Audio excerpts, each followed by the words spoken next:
things happen. Like they communicating,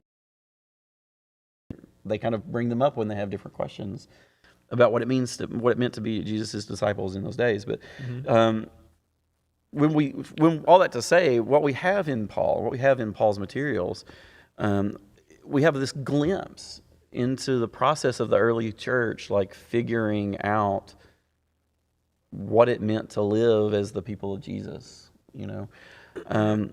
and I think Paul's fascinating from that, just from that perspective, just to kind of get into like what were the things that became problems for them, what were the things that were on their concern, and like what really, what was like pressing for them.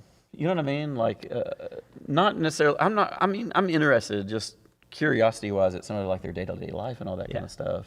But what really interests me is like the things that they kind of like really had to chew on and think on, and a lot of times like they needed help from like one of the apostles to like help figure out like the implications of their faith, and Paul's doing that all the time.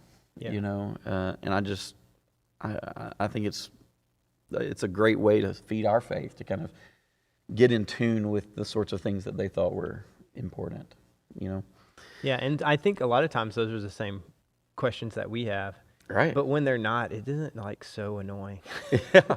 Well, like, but Paul, I just wanted you to answer this one question. You're so close. Like both in terms of like when he's answering questions that we don't really ask. Yeah.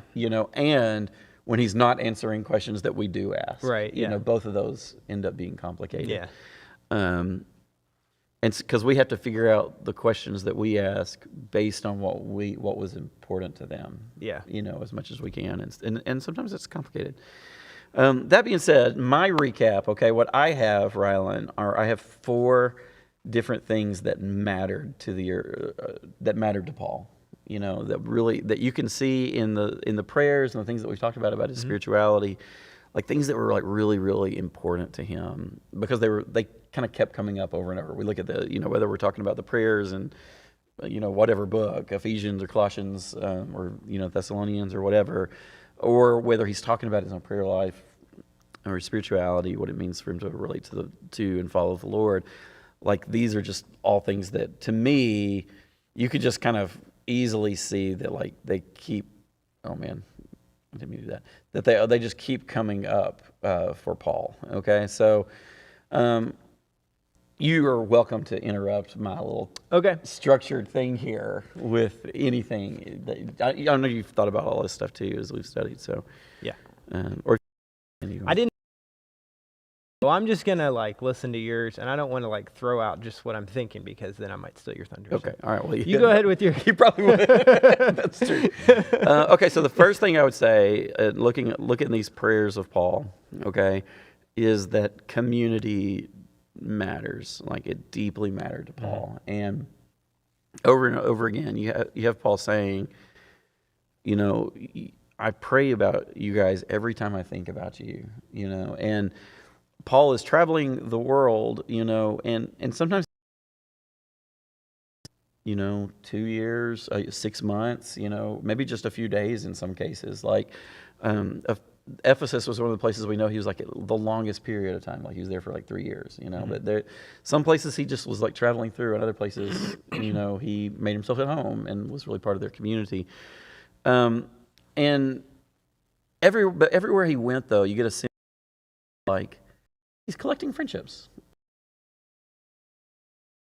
Ongoing sense in his prayer life that all those people that he's interacted with across the Mediterranean world, like they're important to him, and they're always like on his mind, and that sense of community like really mattered to Paul. I think you really see that in all his prayers, because he doesn't stop thinking about the church in these other cities, and he doesn't stop thinking, like he talks about in his letters, like. I'm praying because I think about you, like what he said in Colossians, the faith that you have and the love that you have for all the saints, or we'll talk about like the way that somebody's faith, or the way that it's like mattered, the way they've reached out for other people and things like that. Yeah. The one thing that really stood out to me was the way that Paul prayed. It wasn't necessarily like, it was definitely who he was Yes. But the way that he prayed, once we started breaking it down and really looking at it, it's just different. And one thing that I've learned is to try to like pray maybe in different ways because of like the way Paul was doing it. And What's different in the way you say that? Like the way that Paul prayed for other people's like faith.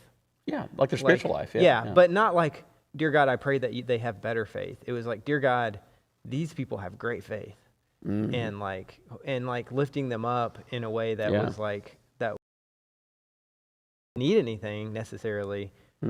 It wasn't like praying for them to overcome something. It was just praying. Yeah, but those things too. I mean, God just like in their faith, or and that's not just a phrase that just means I hope you have a good spiritual life. Like like in the places where you're not trusting the Lord, I hope you'll have more trust in the Lord. Like that's what it means for Paul to like strengthen your faith, right?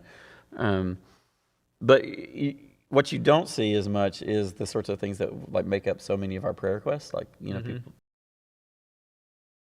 Every once in a while, like there was a couple of times when he was like, "Hey, this guy was really sick, and you guys prayed." Doing a lot